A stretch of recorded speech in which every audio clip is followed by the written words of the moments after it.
Hello student, कैसे हैं आप लोग। हमारे चैनल नेशनल एग्जाम्स में आप लोगों का स्वागत है। तो आज है ज्योग्राफी में नया टॉपिक जिसका नाम है पश्चिमी घाट। बहुत हॉट टॉपिक है और ये एरिया भी हॉट स्पॉट है क्योंकि यहाँ से क्वेश्चन बहुत ज़्यादा बनते हैं हर एग्जाम में। आप चाहे पीसीएस हो, लोअर पीसीएस हो या फिर वनडे हो, कोई भी ग्रुप सी हो या कोई भी हो, यहाँ से एग्ज़ाम आते हैं। तो इससे पहले आप लोगों को मैंने बहुत पहले बता दिया था, 1-1.5 महीना पहले, कि दिसंबर से एग्ज़ाम शुरू हो जाएंगे। अब तो कैलेंडर भी जारी हो गया, अब आप लोगों को पता लग ही गया होगा कि एग्ज़ाम दिसंबर से ही शुरू है। आप युद्ध स्तर पर लग जाए। हमने आप लोगों की रीजनिंग करा दी है, इसमें हिस्ट्री काफ़ी कुछ हो चुकी है, हिंदी कुछ बीच में रुकी हुई थी, हिंदी लगभग हो चुकी है, हालांकि वो कंबाइंड सबके लिए थी, लेकिन इसके लिए स्पेशल क्रैश कोर्स चलाएंगे हिंदी का, जहाँ से शायद क्वेश्चन आपका ना छूटे कोई। अभी ज्योग्राफी है कंप्लीट होने वाली है, इसके बाद हिंदी ही शुरू कर लेंगे और इसके बाद एक नया सब्जेक्ट और शुरू कर लेंगे। क्या सब्जेक्ट शुरू कराना है कमेंट करके ज़रूर बताना। अब देखो, मुझे उम्मीद थी कि इसमें शायद सिलेबस बदले, लेकिन जितनी जल्दी आयोग कर रहा है एग्ज़ाम कराने की, तो उम्मीद नहीं है कि सिलेबस बदलेगा। 99% उम्मीद है कि सिलेबस यही रहेगा। हाँ, क्वेश्चन पूछने का तरीका बदल जाएगा। जो यूकेएसएससी जो लेवल का जिस तरीके से क्वेश्चन पूछता था, ये तरीका उससे अलग, थोड़ा सा अलग होगा, बहुत ज़्यादा अलग नहीं होगा। तो अब आपको क्या करना है कि जितनी हमारी सारी वीडियो है वो रिवाइज करनी है। आप लोगों ने जो पुराने हम लोगों ने नोट्स भी बना लिए होंगे, और जो लोग नए हैं वो सारी वीडियो पिछली देख लें। और जो भी चीज़ आप लोगों को यहाँ जैसे मैपिंग में बताई जा रही है, क्योंकि इतने टाइम में आप सारी चीज़ याद नहीं कर पाओगे, तो मैं क्या करूँगा, आपको सारी चीज़ मैप से समझाऊँगा। ठीक है, कुछ पॉइंट है, पॉइंट भी लिखेंगे, ऐसा नहीं कि बिल्कुल सारा मैपिंग होगी। हिस्ट्री भी इसमें मैपिंग से होगी, अकेला मैं ही हूँ जो हिस्ट्री मैपिंग से पढ़ाता हूँ। ठीक, तो क्योंकि मैपिंग से याद करना आसान रहता है, थोड़ा सा लिंक करके हम पढ़ेंगे तो याद करना आसान रहेगा। तो आप इसमें तैयारी की क्या रणनीति होनी चाहिए, इसकी एक वीडियो हम बनाएंगे अभी बाद में। ठीक, शायद नेक्स्ट वीडियो बन जाएगी, क्योंकि समय बहुत कम है, आपको लगना है रात दिन करके। देखो, ये है पश्चिमी घाट। पिछली वीडियो में हमने पढ़ा था प्रायद्वीपीय भारत या प्रायद्वीपीय पठार पढ़ा था, या भारत का प्रायद्वीपीय पठार, तो ये सारे इसके नाम थे और उसके बारे में पढ़ लिया था। उसमें अच्छा खासा आप लोगों का रेस्पॉन्स रहा है। और एक चीज़ और कि आपको वीडियो कैसी लगी, अच्छी लगी या बुरी लगी, कमेंट करके ज़रूर बताया करो और लाइक भी किया करो। अगर अच्छी, बहुत ज़्यादा अच्छी लगी तो अपने फ्रेंड्स में भी शेयर कर लो। और हमारा जो भी ये कोर्स होता है टोटल फ्री रहता है, कंप्लीट रहता है, ऐसा नहीं कि कहीं कहीं से उठकर बना दिया, सारी चीज़ कंप्लीट कराएंगे। अभी आपके एग्जाम से पहले पूरा सिलेबस हो जाएगा। ठीक, अब देखो, पढ़ते हैं पश्चिमी घाट। पश्चिमी घाट में हमने पढ़ा था प्रायद्वीपीय भारत। ये प्रायद्वीपीय भारत ऐसा था यहाँ से यहाँ तक, और आप लोगों को ये बताया था कि ये जो एरिया रहता है, एक बाउंड्री रहती है पश्चिमी घाट का, पश्चिम का किनारा और पूर्व का किनारा, ये दोनों घाट है। जो पश्चिम की ओर है उसका नाम रखा गया पश्चिमी घाट, जो पूर्व की ओर है उसका नाम है पूर्वी घाट। अब ये जो पश्चिमी घाट है, इसकी यहाँ है ये पहाड़ियाँ, इतनी पहाड़ियाँ नहीं है, लेकिन हाँ इनकी ऊंचाई कमी है, 1200 मीटर के आसपास है इनकी ऊंचाई। तो ये एक पहाड़ी क्षेत्र है यहाँ इतना, यानी कि ये प्रायद्वीपीय पठार का पश्चिमी भाग है, पश्चिमी घाट। और ये जो एरिया है ये इतना, ये लगा हुआ, इधर समुद्र है, ये एरिया इधर समुद्र है। और यहाँ जो ये छोटी सी पट्टी आप लोग ये देख रहे हैं, ये जो छोटी सी पट्टी है, ये वाली, ये जो खाली छोटी सी पट्टी है, इसे बोलते हैं तटीय मैदान। ठीक है, इधर भी है और इधर भी, इसे बोलते हैं तटीय मैदान। तो क्वेश्चन कौन कौन से पूछे जाएंगे वो देख लेते हैं, और इसमें जो क्वेश्चन पूछे गए हैं वो भी बताऊंगा, जो जिनकी उम्मीद है वो भी बताऊंगा। देखो, पिछले वीडियो में मैंने बताया था कि ये जो एरिया था ये विंध्य पर्वत है, यहाँ विंध्य, हालांकि पर्वत के बारे में अगली वीडियो जो बनेगी विंध्य की बनेगी। और ये क्या, सॉरी, ये था सतपुड़ा, ये सतपुड़ा पर्वत है। और ठीक है, और इनके बीच में जो ये नदी है ये नर्मदा है, और सतपुड़ा के इधर दक्षिण में है, इसका नाम है तापी या ताप्ती भी बोलते हैं। तो इस ताप्ती नदी के मुहाने से यहाँ से और यहाँ तक कन्याकुमारी तक ये जो एरिया है पूरा, ये पश्चिमी घाट कहलाता है। ठीक है, ये क्या कहलाता है, पश्चिमी घाट कहलाता है। और इसकी जो लंबाई है, लगभग लंबाई पश्चिमी घाट की वह है 1600 किलोमीटर। 1600 किलोमीटर इसकी लंबाई है। कहाँ से है, ताप्ती के मुहाने से, और कहाँ तक आता है, कन्याकुमारी तक, इतना रहता है। और पश्चिमी घाट की औसत ऊंचाई कितनी है, यह है 1200 मीटर। ठीक है, वो किलोमीटर है, ये है मीटर, औसत ऊंचाई। तो ये इतना आप लोग ध्यान रखोगे। अब ये जो पश्चिमी घाट है ऊपर से नीचे तक है, ये बहुत हॉट स्पॉट है। यहाँ बहुत सारे अलग अलग प्रजाति के घास है, पेड़ पौधे हैं, जीव जंतु रहते हैं। तो इन सब को ध्यान में रखते हुए इसे जैव विविधता का हॉट स्पॉट क्षेत्र बनाया गया था, क्योंकि इन सब पे संकट भी आया हुआ है। तो इसे संरक्षित भी किया गया 2012 में। इसके बारे में लिखेंगे अभी। अब इधर से उत्तर से दक्षिण की ओर इसमें देख लेते हैं कौन कौन सी पहाड़ियां हैं मेन जो पूछी जाती है। पहली पहाड़ी सबसे ऊपर आती है कलसूबाई। ठीक, ये कलसूबाई है। नहीं, पहाड़ियों से पहले आप लोगों को बता दूं कि किन किन राज्यों में इसका विस्तार है। ठीक, थोड़ा सा राज्य लिखने पड़ेंगे यहाँ। राज्य आप थोड़ा सा अलग को कहीं को लिख लेना। एक तो गुजरात में इसका विस्तार है, गुजरात का थोड़ा सा भाग है यहाँ। ठीक है, महाराष्ट्र में है ये पश्चिमी घाट। ये क्वेश्चन पूछा गया था कि निम्न में से किस राज्य में पश्चिमी घाट का विस्तार है। ठीक है, महाराष्ट्र में है। उसके बाद आता है गोवा आता है। उसके बाद कर्नाटक, और उसके बाद केरल आता है। और जो सबसे जहां आप कंफ्यूज होते हैं वो तमिलनाडु का बहुत थोड़ा सा भाग आता है। ठीक है, वो पश्चिमी घाट के अंतर्गत आता है, नीलगिरी का क्षेत्र। अब ये इतने राज्यों में है, यानी कि ताप्ती नदी के मुहाने से कन्याकुमारी तक पहले गुजरात आता है, गुजरात का थोड़ा सा हिस्सा आता है, फिर महाराष्ट्र आता है, फिर गोवा, कर्नाटक, केरल, तमिलनाडु, इतने राज्यों में इसका विस्तार है। ये राज्य आप लोगों को ध्यान रखना। अब ये जो कलसूबाई ये पहाड़ी है, ये बड़ी फेमस पहाड़ी है और ये कहाँ है? महाराष्ट्र में है, ध्यान रखना। तो मैं शॉर्ट में लिख रहा हूँ महाराष्ट्र। ये क्वेश्चन में पूछा गया है कलसूबाई पहाड़ी कहाँ है? महाराष्ट्र में है। और कलसूबाई पहाड़ी किसका हिस्सा है? पूर्वी घाट, पश्चिमी घाट, हिमालय या विंध्यन का किसका हिस्सा है? ये किसकी चोटी है? ये कलसूबाई। ठीक है, कलसूबाई चोटी, सॉरी पहाड़ी नहीं, चोटी है। तो ये कहाँ है? महाराष्ट्र में है। अब आता है महाबलेश्वर। ये भी महाराष्ट्र में है, ध्यान रखना है आपको। महाबलेश्वर है, ये भी पहाड़ी, ये मैंने एरो बना के ऐसे बनाया महाबलेश्वर, ये भी महाराष्ट्र में है। ठीक, इसके बाद आता है कुद्रेमुख। ये कुद्रेमुख पूछी गई है और ये किस लिए फेमस है ये भी पूछी गई है। देखो कुद्रेमुख दिखाई दे रहा होगा, ये कर्नाटक में है, क्या लिखा हुआ है। और ये किस लिए फेमस है? ये लौह अयस्क के लिए है, लौह अयस्क के लिए। तो ये लौह अयस्क के लिए ही है कुद्रेमुख, प्रसिद्ध है कर्नाटक में। और ये कहाँ है? पश्चिमी घाट में, याद रखनी है। उसके बाद जो अगली नीचे आएगी उसे का नाम है बाबा बुदन। ये सारी छोटी है, यहाँ छोटी सी पहाड़ी भी है। तो ये किस लिए फेमस है? ये है कॉफी के लिए फेमस है। ये कॉफी के लिए फेमस है बाबा बुदन की पहाड़ियां। ठीक, देखो बाबा बुदन कौन थे? ये मुस्लिम थे और ये गए सऊदी हज के लिए, वहां से कुछ बीज लाए और यहाँ बो दिया, तो यहाँ काफी कॉफी हो गई। और कॉफी में आप लोग जानते हैं कर्नाटक का प्रथम स्थान है कॉफी का। ये बहुत ज्यादा निर्यात भी करता है, इसी कारण से इसका जो बंदरगाह है न्यू मंगलोर, उसे कॉफी बंदरगाह भी कहते हैं।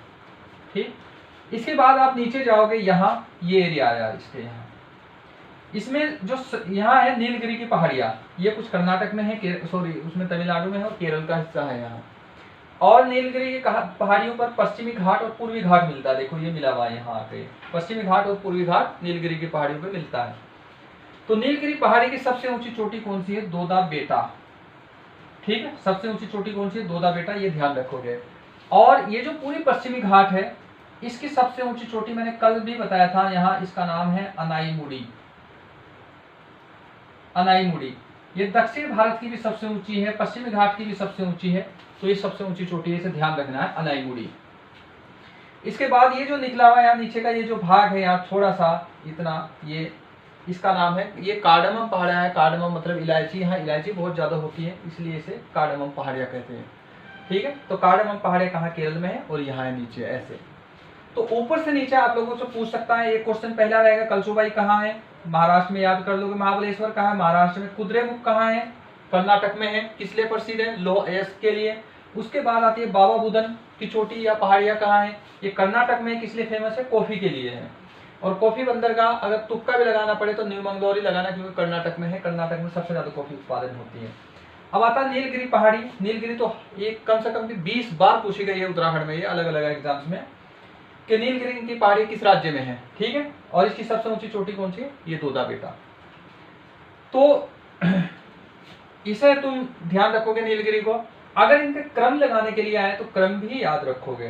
ठीक, अब अनाईगुड़ी कहाँ है, यहाँ चोटी है, ये यहाँ है। अभी बनाना थोड़ा सा ऐसा होगा, लेकिन इतना कर लेना क्योंकि आगे जो नेक्स्ट वीडियो बनेगी जिसमें हम पहाड़ियाँ पढ़ेंगे उसमें सारी डिटेल से मैं आप लोगों को बताऊंगा, क्योंकि इसमें नदियाँ भी निकलती हैं, नदियाँ इधर से इधर जाती हैं। वो नदी अभी नेक्स्ट वीडियो बनेगी, उसमें नदियाँ हम बिल्कुल मैपिंग से ऐसे ही बनाएंगे। अब इसके 3 फेमस दर्रे हैं, थाल घाट, भोर घाट, पाल घाट, जो एग्जाम में लगभग पूछे जाते हैं, हर एग्जाम में पूछे जाते हैं। लेकिन एक दर्रा सिनकोटा, पिछला यूपी के एग्जाम में पूछ लिया सिनकोटा, तो वो भी कर लेते हैं। यहाँ देखो पहला आता है ऊपर, ये दर्रा है यहाँ, ये यहाँ दर्रा है। ये जो दर्रा है इसका नाम है थाल घाट, और कहाँ है ये, महाराष्ट्र में है। ठीक है, मैं लिख रहा हूँ महाराष्ट्र में है, और ये मुंबई और नासिक को जोड़ता है। मुंबई और नासिक का जो रास्ता है उसे जोड़ता है कौन, थाल घाट दर्रा।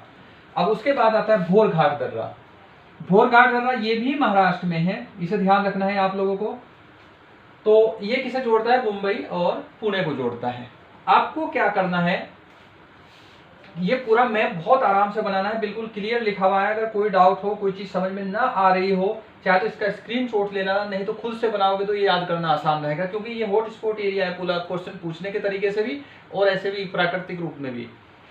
तो क्वेश्चन भी यहाँ से आने की पूरी उम्मीद है। अगला है पालघाट दर्रा। पालघाट दर्रा है केरल में।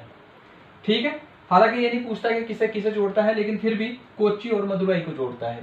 याद रखना, कोच्चि और मदुरई को। पालघाट कहाँ है, केरल में है।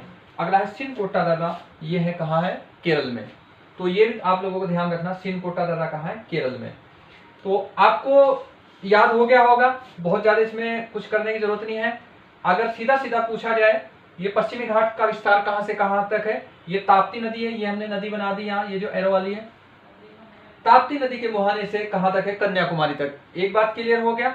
उसके बाद किन किन राज्यों में है, सबसे ऊपर गुजरात है, उसके बाद आता है महाराष्ट्र, उसके बाद यहाँ आता है छोटा सा गोवा, फिर आता है कर्नाटक, फिर केरल आता है, फिर लास्ट में लिखोगे तुम तमिलनाडु। इतना याद रहेगा, क्लियर, कोई प्रॉब्लम नहीं। उसके बाद तुम यहाँ मोटी मोटी जो चोटियां हैं वो पहाड़ियां याद रख लोगे। ठीक, पहले कलसुबाई या कालसुबाई भी कहीं कहीं लिखा होगा।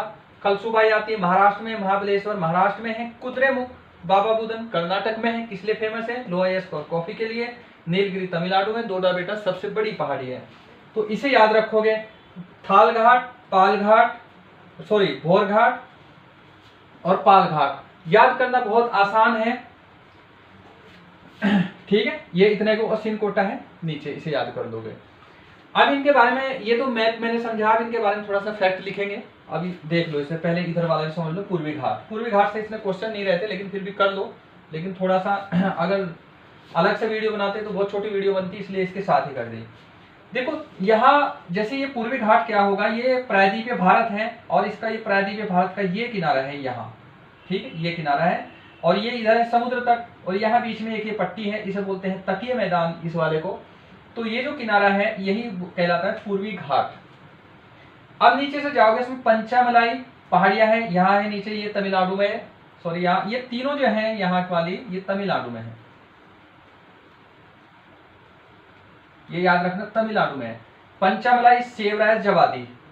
ठीक, और ये क्रम लगाने के लिए भी कई बार आया है ये पहाड़ियां।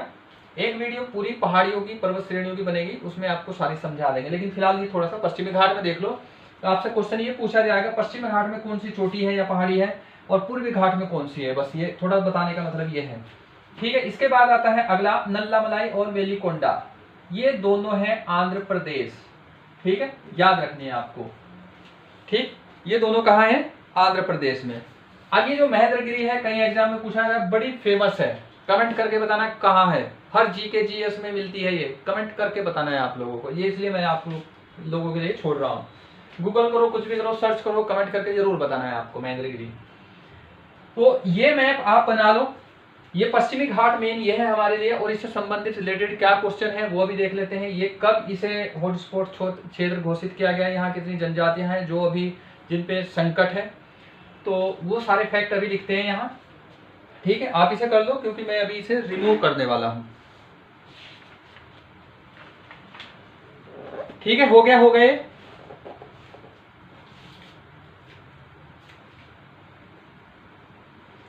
अब देखो, ये जो पश्चिमी घाट है, अभी अगर मुझे इधर लिखना पड़ेगा थोड़ा ना, हो गया, मैं रिमूव करता हूं इधर।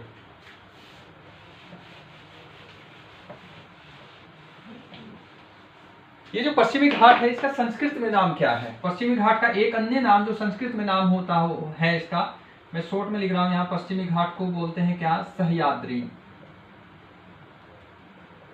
इसका संस्कृत नाम है सह्याद्री, संस्कृत नाम है, ध्यान रखना, संस्कृत नाम है सह्याद्री। अब सह्याद्री भी के भी दो हिस्से हैं, एक तो उत्तरी, एक है दक्षिणी। तो इसे कौन से अक्षांश रेखा बांटती है? तो 16 डिग्री जो अक्षांश रेखा है, 16 डिग्री उत्तरी अक्षांश दो हिस्सों में बांटता है इसे, पूर्वी और पश्चिमी। ठीक है, 16 डिग्री उत्तरी अक्षांश इसे बांटता है किसमें? पूर्वी और पश्चिमी। सॉरी, उत्तरी और दक्षिणी गड़बड़ हो गया। उत्तरी सह्याद्री व दक्षिणी सह्याद्री, ध्यान रखना, उत्तरी सह्याद्री व दक्षिणी सह्याद्री। तो कौन बांटता है? 16 डिग्री अक्षांश, याद रखना, एग्जाम में पूछा गया है। और ये 16 डिग्री अक्षांश कहां से निकलता है? ये जाता है कहां से? गोवा से। ठीक है, यहां लिख रहा हूं, गोवा से निकलता है ये वाला 16 डिग्री अक्षांश। यानी कि गोवा राज्य इसे पूर्वी घाट को और पश्चिमी घाट को दो भागों में इसे बांटता है। ठीक है, इतना याद रखोगे आप इसे। अब एक क्वेश्चन और पूछा गया था कि निम्न में से किस स्थान पर पूर्वी घाट और पश्चिमी घाट मिलते हैं? ये मैंने बता दिया, कहां मिलते हैं? नीलगिरी पहाड़ियों पर। नीलगिरी पर पूर्वी व पश्चिमी घाट मिलते हैं, ये इतना याद रखना आपको, पश्चिमी घाट मिलते हैं। देखो, अगर ये क्लास पीसीएस की होती फिर इसका पढ़ाने का तरीका कुछ और होता, फिर क्योंकि आपको तो मेंस का आंसर लिखना है तो फिर ये उस तरीके का आपको कराया जाता। लेकिन आपको वनडे है तो वनडे के हिसाब से ही हम इसे करेंगे यहां। तो इसमें कुछ कुछ पर्यटक स्थल है वो भी देख लेते हैं अभी, और इसका जो भी हो गया।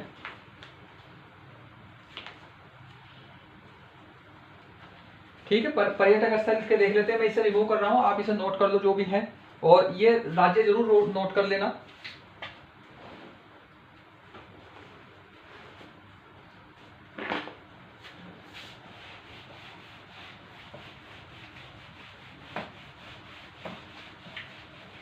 पश्चिमी घाट के जो पर्यटक स्थल है, पहला, क्योंकि पूरी उम्मीद है कि शायद पर्यटक स्थल पूछ ले, क्योंकि उत्तराखंड पर्यटन है, तो इसमें जो पहला है इसका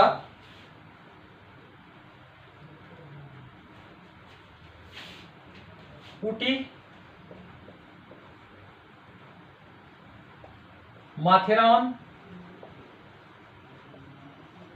और इसमें महाबलेश्वर भी है, महाबलेश्वर भी है,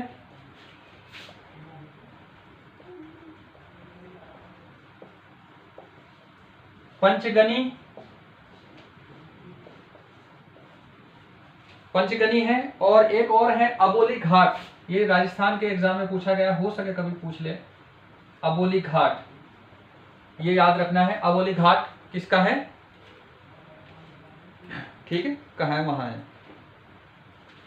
अब इसके जो पर्यटक स्थल तो है, अब इसकी नदियां देख लो कौन कौन सी है यहाँ पश्चिमी घाट से जो नदियां रहती है। हालांकि नदियों का अलग से एक वो बनाएंगे हम, नदियां कौन सी किधर से कहाँ निकलती है, कहाँ गिरती है। पश्चिमी जो उत्तरी भारत की अलग, दक्षिणी भारत की अलग, इसकी एक वीडियो बनेगी पूरी।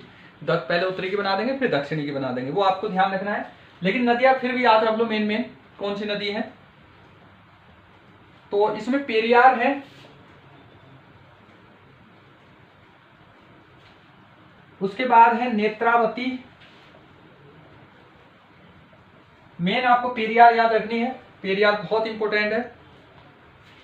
शरावती है,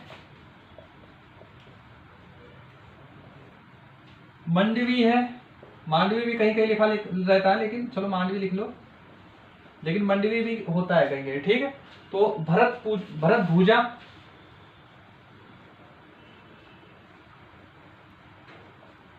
भरत ऐसे है इसका नाम, बाकी भरत भूजा बोलते हैं इसे। ठीक, तो ये इसकी नदियां हैं जो आप लोगों को ध्यान रखनी है।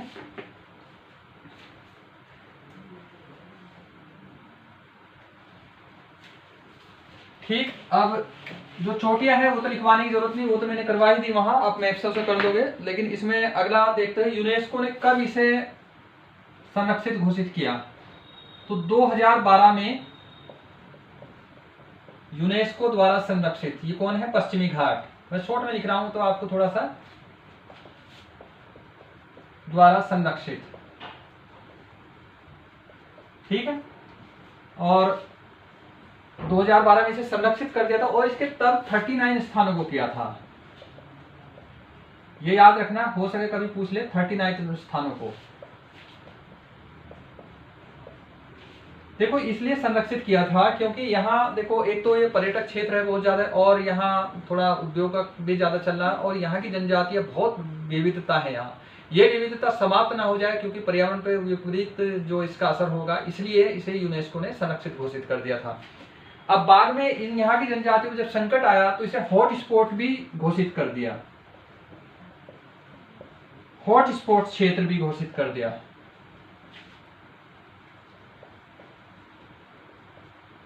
और पूरे विश्व में इसका 8वां स्थान है, ठीक है, पूरे विश्व में हॉट स्पॉट में इसका 8वां स्थान,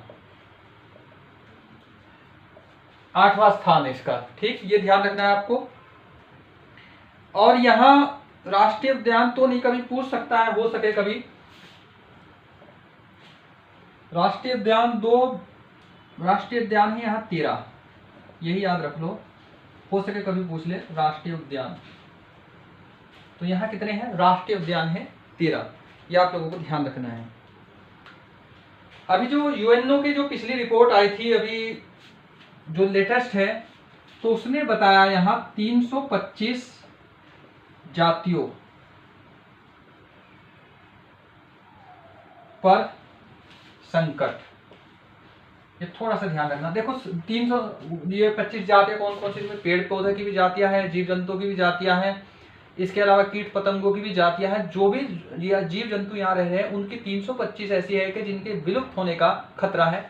तो ये यूएनओ ने ये रिपोर्ट दी थी यहाँ, ये आप लोगों को ध्यान रखना है, ठीक है। एक यहाँ का जो पर्यटक स्थल है कोडागू पूछा गया है, थोड़ा सा ध्यान रखना, वो अभी याद आया मेरे, कोडागू, ये पर्यटक स्थल में ऐड कर लेना आप वहाँ।